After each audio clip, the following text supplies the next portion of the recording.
Hi, I'm David Lee, and this is What's Cooking at Shell Point. And I'm Ruth Duber. Talking into my microphone, That's right? right. Because once again, we have a wonderful guest with us today, Peter Davenport from our own Promenade Cafe. Yeah. And I thought I'd do a really simple melon soup, cantaloupe soup today.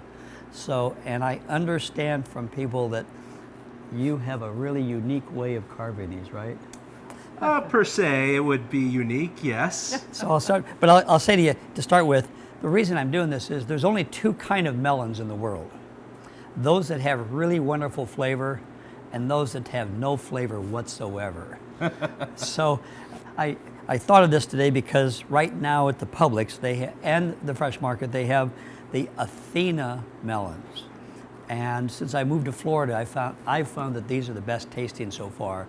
If you know of any other good tasting, let me know.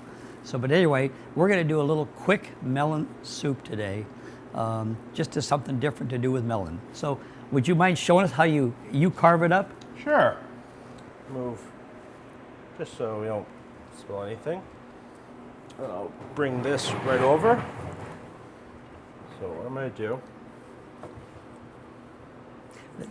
This is not how my mom and grandma taught me to do it. No, this is just a little way I've learned. Okay. This is a little bit like I carve pineapple. Almost. But the trick is, you want to take the skin off without taking too much of the melon. Yeah, but you want to get the green off of there too. You do. And it does help to have a nice sharp knife like we have up here at the Palm Grill. Yes. So now, take these pieces and trash. So now I'm just gonna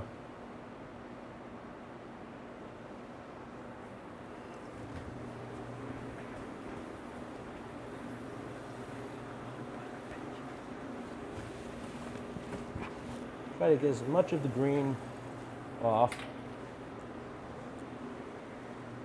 You don't have to go crazy with it, but Wow. So now, And by the way, this just happens to be a melon that was a little bit more ripe. So this is a nice way to use it rather than just cutting up in slices. So Yeah. we just want to cut it up in chunks so what to we're throw it in gonna the do- blender.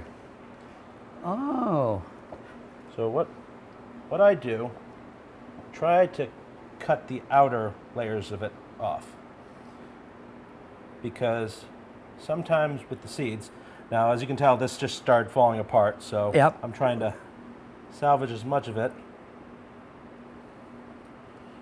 Normally I would do a lot better, and roughly all this don't really have to use. gotcha. Just because it's too stringy, if you ask me. You happen to have the super duper blender that'll chop up almost anything, right? Almost. Gosh, you're putting me to shame. I'm glad I'm not chopping in front of you. So Peter, if you'll help me out still, how about a quarter of a cup of fresh orange juice? Quarter of a cup. Not too much. I don't want to put too much in because I want the cantaloupe flavor to be what we're having here. Yeah.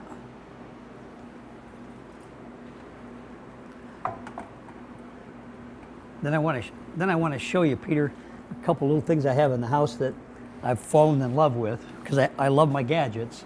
These you can buy at Best Buy, or not, Bed Bath & Beyond, I'm sorry. And they're containers to keep your lemons and your limes in. And I'll tell you what, they really keep them fresh for about a week. It's because if you leave them out in the air, as you well know, the moisture just evaporates out of them. Oh yeah. So I'm saying a couple tablespoons of either lemon juice or lime juice. So, which is just about the juice from a half of one. So would you put the juice of about a half a lime in there? So Sure. either one. Half. Yeah.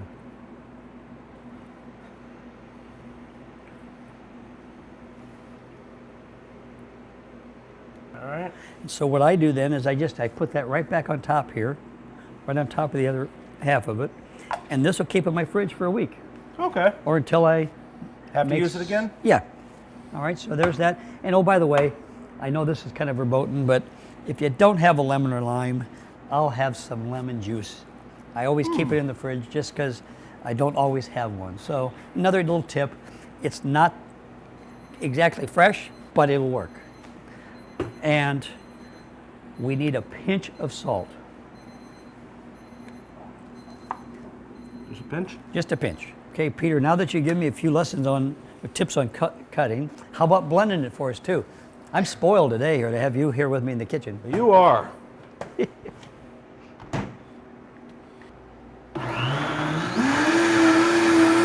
Oh my. Wow.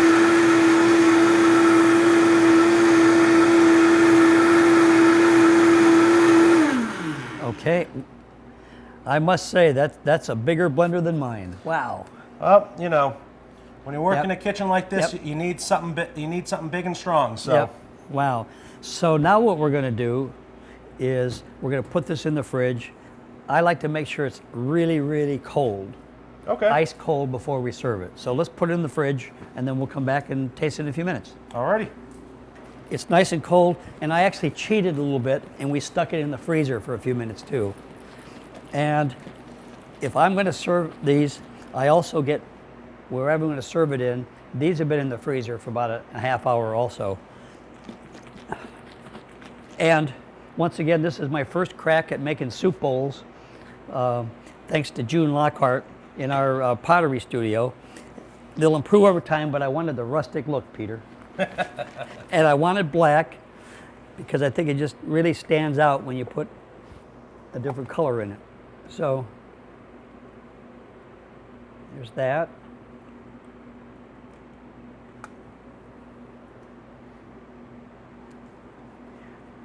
Now, I haven't ever done this before, but I'm looking at some other recipes preparing today.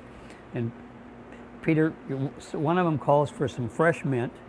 So you may want to put a little fresh mint. Try that in yours. And then I saw another one that said, put a little balsamic vinegar on top. So we'll try that today too. So, and put a little spot there, and we'll put a little mint sprig. How's that? And I'll try the mint one. How's that? All right.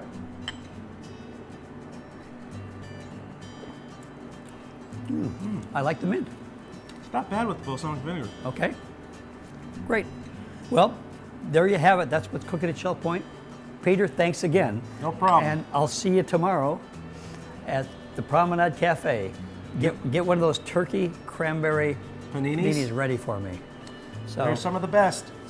thanks again. Bye now.